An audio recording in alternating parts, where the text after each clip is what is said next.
Hi guys, today I'm beginning what I think will be the last video in the Bunn Special restoration series. Sorry it's taken me so long to get to this video, but I had to go do some reading on what I'm going to be doing now. And of course my delay was not aided by the fact this has been just about the busiest summer ever. So what I'm going to be doing today is dynamic poising the watch, that is timing the watch in positions and adjusting the weight of balanced screws so as to minimize the deviation across the vertical positions and between the vertical and horizontal positions. I had to go do some reading on this particular topic, and I will be trying to convey what I've learned in that process, although of course, I'm always open to constructive criticism, so I'll be explaining my understanding as best I can and hoping that you guys may chime in. On the table in front of me, I've got some balanced screw undercutters, which you've seen me use in static poising before. I've got some Bergen timing washers. So these are little rings of brass which are screwed under balance screws in order to increase the weight under a particular balance screw. So that we've got them for many different sizes of watch, and I'll be using ones that are appropriate for this 16 size American pocket watch. In addition to this, I've got, of course, my usual assortment of tools, including a bench key for winding the watch. So please stay tuned. So let's just review what I've done up to this point.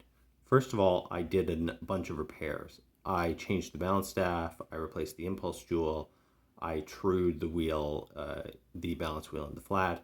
In addition to that, I burnished train pivots, and I replaced a cracked balance hole jewel. So those were the repairs. I also did a service, of course. I cleaned the watch, I replaced the mainspring, I put it back together, I oiled the watch, I made sure the hairspring was nice and flat, and I put the watch in beat. So it's running at about 0.5 millisecond difference between the two supplementary arcs. So the watch is repaired, the watch is broadly good to go.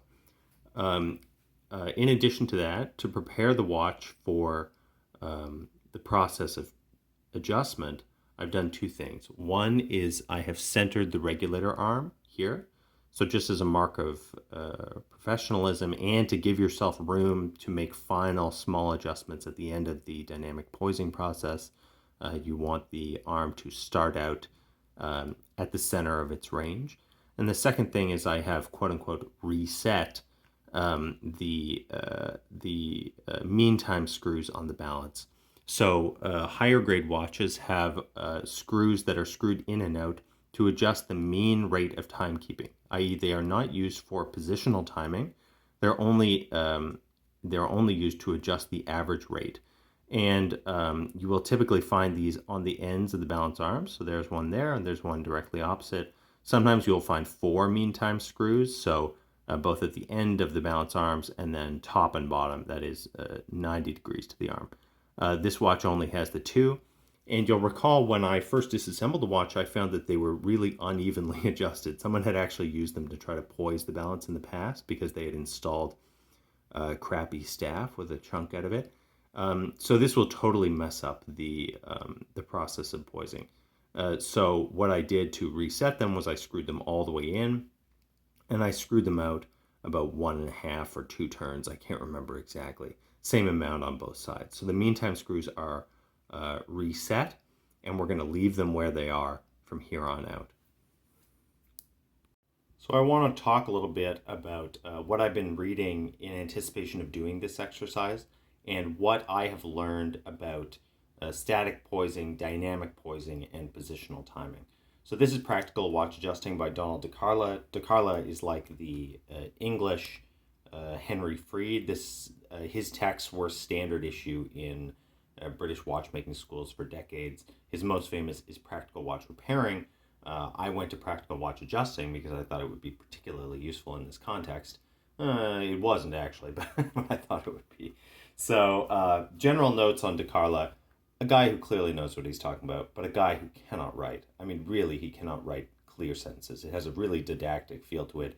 If you're looking for something clear, go to Henry Freed. Don't spend your time on this. But if you've already read Henry Freed and you want to get into a deeper rabbit hole, this guy's great. So one thing that he does, of course, is talk about poising versus positional timing.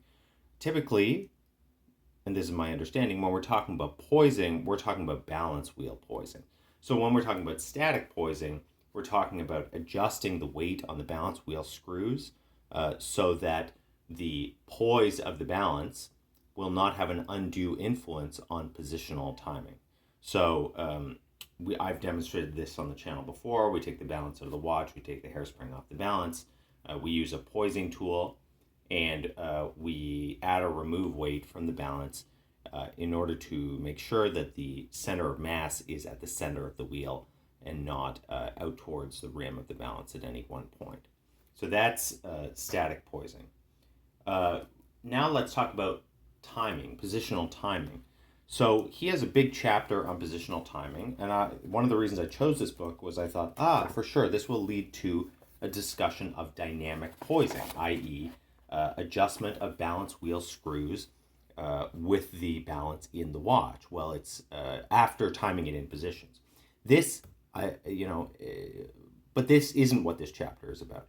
And this actually was really clarifying for me the difference between poising and timing. So when we talk about positional timing, when DeCarlo is talking about positional timing, what he's talking about is timing the watch in positions. He's not talking about any sort of adjustment in particular. I mean, he gets into a particular form of adjustment that he prefers. But when we're talking about positional timing, all we're doing is timing the watch in various positions and trying to bring those positions as close together as possible, regardless of what the method is, right? So here he's talking about the conventional positions for wristwatch, right? Like pendant down, pendant left, dial up, right? The three conventional wristwatch positions. But what he recommends in terms of positional timing is not what we would call dynamic poising. So when we think of dynamic poising, and I'll talk a bit more about the exact method that I'm going to use here, we're talking again about the balance wheel. So this makes a sharp contrast between static poising, adjusting the balance with it out of the watch, and dynamic poising, i.e. Doing positional timing and then making adjustments to the balance wheel to even out the positions. Okay, this is not what DeCarlo recommends. Instead, the method that DeCarlo prefers is the point of attachment method. In other words, where the hairspring is attached to the collet. So hairsprings, of course, have poise themselves, as do hairspring collets, right? They are not equally weighted all the way around. And of course, this poise error in the hairspring and the hairspring collet will have some influence on the positional timing of the watch. So DeCarlo favors what he considers to be a quote-unquote permanent adjustment to the watch. That is, making some adjustment to the pinning point of the hairspring. However, I would take issue a little... He seems to be thinking, in my opinion, of someone who is fitting a hairspring for the first time and deciding where they're going to pin it to the collet, right? So, for example, here he's got a chart. He says, okay, well, when the watch is in this position, and if you draw a little line from the crown and when the balance is at rest, the position of the hairspring collet is this, it will have this kind of effect on the timing of the watch. So this is complicated stuff. I got to be straight with you. So he's talking about taking the hairspring off and drawing imaginary lines from the crown, right, and make another line. Okay, the hairspring emanates from here. Blah blah blah blah blah blah blah. And he talks about adjusting the pinning point. So this is all well and good, but I think this is a little outside the bounds of practical watch adjusting. So what I'm going to be doing is not this. Instead, I'm going to be doing dynamic poising, a method of positional timing that involves adjusting the weight on the balance wheel screws to even out the vertical positions and bring the timing in the vertical positions close to the horizontal positions. This is something that DeCarlo actually does talk about very, very, very briefly. Here he's talking about adjusting screws, but typically when he's talking about adjusting screws, he's talking about adjusting the mean rate or the mean time. Here he's talking about poise as hairspring vibrates. All great. All great. Sorry, here we go. Finally, at the very end of the book, we come to other methods of positional adjustment. And he considers these to be basically hacks. In other words, he wants you to do positional timing and make adjustments to the hairspring, the pinning point of the hairspring, because he considers adjustment of screws to be somehow less permanent. I think I would take issue with this. I think that if you're making adjustments to the hairspring, this is not appreciably more permanent than making adjustments to balance wheel screws. That's my opinion, but certainly his opinion is that these are hacks. Adjusting the weight of balance wheel screws are the hacks, but the true way to do it, in his opinion, is to do positional timing by adjusting the hairspring, the point of attachment of the hairspring. So I think we need to make conceptual distinctions between static poising, which we did before, and this, of course, has the natural limitation that the collet and hairspring have poise, and you typically do not have the hairspring on the balance when you're poising it, in particular because the stud is heavy, right? So we distinguish between that and dynamic poising, which would be making adjustments to the screws of the balance after timing the watch in positions. And positional timing, which is a more general consideration of the timekeeping characteristics of the watch across the positions, regardless of how you make adjustments. So you could do dynamic poising to make adjustments. You could also make adjustments to the hairspring, the pinning point of the hairspring. He also talks about adjusting the hairspring at the collet, pushing it in and out of the collet, right? So positional timing is our more general objective, right? We want to bring the vertical positions close together and the vertical and horizontal positions together. But the method by which we do it can differ. So what I'm doing here is not this. I'm doing what DiCarlo would consider to be a hack, an impermanent hack, i.e. dynamic poising, adjusting the screws. So long story short, I read this, but I'm not using it. Okay, so if DiCarlo was illuminating but impractical, how are we actually going to go about positional timing? So what I'm going to be doing here is a process known as dynamic poising, as presented by Paul Sylvia on his blog, adjustingvintagewatches.com. I'll leave a link in the description. This is a really fabulous website that walks you through the rationale for dynamic poising, as well as step-by-step how to do it in practice. So I really recommend you check it out. The core advantage of dynamic poising is that it is a method of positional timing, as I mentioned before, right? So static poising will eliminate the influence of the balance wheel on positional timing results, right? But there are a number of other errors involved in the escapement and oscillator that will make the watch keep different times depending on its position. So, for example, the poise of the hairspring and the collet, as well as error in the escapement itself. So, what we're going to do is we're going to adjust the watch in a way that we are going to make adjustments to the wheel that will compensate for these additional errors.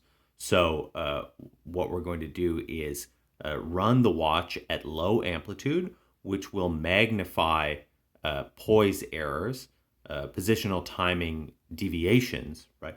And then we're going to close these deviations by adding and removing weight from the balance wheel. So it's important to note here that while I say we're finding the heavy spot, what we're really doing is finding the two vertical positions that are diametrically opposite each other and that lead to the greatest vertical deviation in the rate across the vertical positions. Sorry, I hope that's clear. In any case, I really recommend checking out this website. I will be talking through it as best I can, but Paul's done an absolutely fabulous job, and I really recommend you check it out. So first thing we're doing is positional timing. We're going to do this in 6 positions. So this is kind of going above and beyond how most pocket watches would conventionally have been adjusted back in the day. So we're going to see how it runs in these 6 positions, simulating normal wear. Then we're going to slow down the amplitude, and this slowing down of the amplitude is going to magnify these poise errors in the escapement and oscillator. Then we'll add or remove weight, and then we'll repeat so as to clear,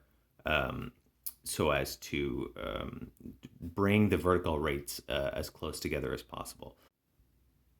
I mentioned just now, and I'm going to talk about it more later, that in order to find the position of a maximum out of poiseness in the vertical positions, I'm going to have to run the watch at low amplitude. This presents a bit of a problem since, as any of you out there will know, if you do not know the quote-unquote lift angle, then your timing machine will not estimate the true amplitude, will not make an accurate estimate of the watch's amplitude. So I want to explain very briefly how to calculate the lift angle, but before I do that, I just want to talk a little bit about what the lift angle is. In order to do that, we have to talk about what amplitude is, because if you go back and read the classic texts, DeCarlo, Fried, they almost never talk about amplitude. Yet this is something that we talk about every day and people are really, really focused on. So let's just talk for a moment about what amplitude is. Amplitude is half of the total arc of vibration of the balance in one direction. So if you look at the balance from point of full spring expansion to full spring contraction, that's an arc, right? So your typical arc in a well-functioning watch is somewhere between 540 and 630 degrees. DeCarlo refers to the optimal arc of the balance as being somewhere between 1 1/2 turns and 1 3/4 turns. So that corresponds to 540 to 630 degrees. This corresponds to an amplitude of 270 to 315 degrees. So this will sound much more familiar to most people. So the amplitude is 1/2 of the total arc, the total swing of the balance from the spring being maximally compressed to maximally expanded, and vice versa. So that's amplitude. What's the lift angle? Well, lift angle is, in truth, a misnomer. What we're really talking about is the escapement angle. So, for example, if you read George Daniel's Watchmaking, where he's talking about the functioning of the escapement, you go read the escapement chapter, he never mentions the lift angle. He mentions the escapement angle. And he's very clear that the escapement angle consists of 2 parts. One, an unlocking phase. So that's when the pallet fork is lifting off the banking pins, and the pallet stone is being unlocked from the escape wheel tooth. And then there's another component of the escapement angle that is the lift part of it. In other words, when the escape wheel tooth is on the impulse face of the pallet stone and is providing lift to it. So the escapement angle consists of an unlocking phase, a short unlocking phase, and a longer lift phase. But in practice, what is the escapement angle? Okay, we're going to call it the lift angle. Well, here's the lift angle, right? So the lift angle is the proportion, not the proportion, but the degrees of arc that the balance needs in order to completely engage and disengage from the pallet fork. So it first makes contact when the impulse jewel enters the pallet fork and begins to unlock the fork from the escape wheel. It ends after the pallet fork has given impulse to the impulse jewel, right? So this is when the impulse jewel stops making contact with the fork, and then the fork runs to the banking and stops waiting to be impacted again by the impulse jewel and lifted off the banking pins. So that's the lift angle, and your timing machine hears when the impulse jewel makes first contact with the fork to unlock it, and it also hears when an escape wheel tooth drops against the opposite pallet stone, marking the end of the contact between these two objects. So here's the balance of the Bunn Special. The power is out of the watch, and you can see that the balance spring is in its maximally relaxed state. The watch is also in beat, which means that the impulse jewel is pretty well on the line of centers, running from the escape wheel pivots through the pallet pivots through the balance wheel pivots.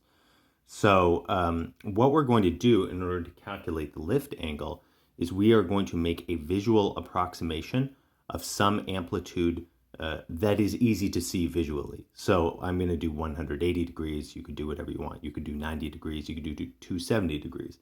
I said previously that the amplitude is 1/2 of the total arc of the balance. So you need to make a visual assessment of where the balance is when the power is out of the watch. In other words, where the spring is totally relaxed, right? Because you're going to calculate amplitude as 1/2 of the total arc, or in other words, from the position of the wheel when the spring is maximally relaxed to where it is when it is maximally in tension, either compression or expansion. This is all the easier if the watch is in beat, because you can always use the line of centers as a visual reference. So let's just do a little example here. So now I've got the watch in beat, and we can, with a 2-arm balance, this is quite easy. So let's find 90 degrees. Let's find 90 degrees of amplitude without doing any damage to the watch. There's 90 degrees. There's one of the balance arms crossing the line of centers. Okay, so it's generally easiest to make an assessment of amplitude with a 2-arm balance when you're working in multiples of 90 degrees, right? Like 90, 180, 270, right? So if we had 180 degrees of amplitude, the balance would appear basically as it does right now, right? Except that it would be turned 180 degrees. In other words, the arm that is here on the outside would be on the inside, and vice versa. So I think that's, I mean, hopefully that's a somewhat clear explanation. But what I'm going to do right now is I'm going to start winding the watch a few clicks, and we're going to find the point of 180 degrees amplitude, bearing in mind that the balance arms are visible when the watch is operating, where the balance wheel is stopping and reversing. So I'm going to do this now. Just wind slowly. The watch is in beat, so it should start fairly easily. Give it a little swing. There we go. Okay, so it's now running. So we can see now that the watch is not quite making 90 degrees because the arms are not crossing the line of centers and the balance was in beat, right? So relative to its initial position, we can see that the arms are not crossing the line of center, so we're not yet at 90 degrees. A few more clicks. Let's wait.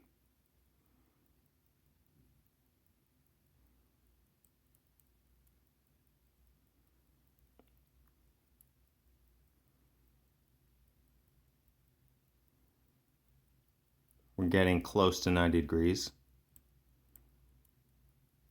There we go. I'd say we're making 90 degrees just about now. Good.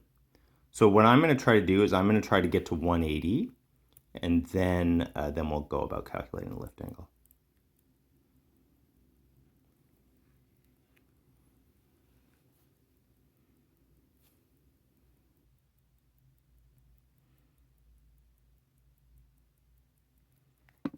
Okay, I think we've got it.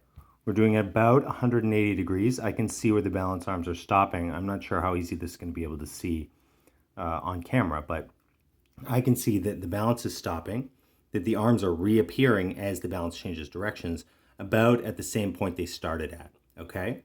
So that's good. We've calculated a visual 180 degrees, so we're going to have to calculate the rough lift angle now.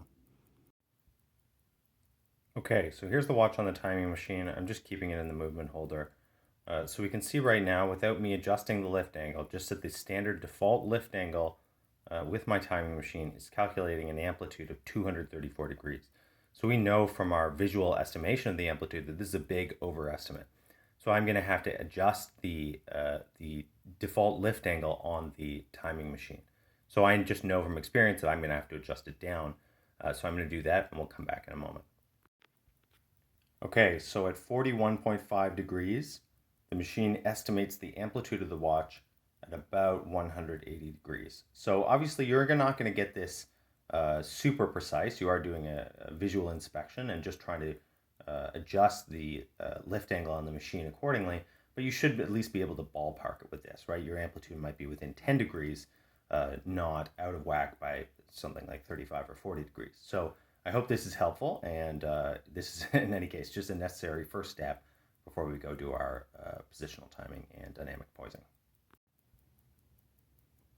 Okay, so now I've given the watch a full wind and left it at my calculated lift angle, and now we're getting a truer picture of what the actual amplitude of the watch is. So 265 degrees dial down, so hopefully we get something very close dial up. And hopefully we get 220 or above in the vertical. Okay, so we've done our little discussion of positional timing and static versus dynamic poising, as well as calculating the lift angle on the watch. So I think I'm actually going to call this video here. We'll call that the discussion part. And in the next part of this video, I'm going to actually do the positional timing dynamic poising and present to you the finished watch. So thanks so much for watching, and I'll have the next video up, well, just as soon as I can dynamic poise the thing. Might take me a while, no idea. Bye.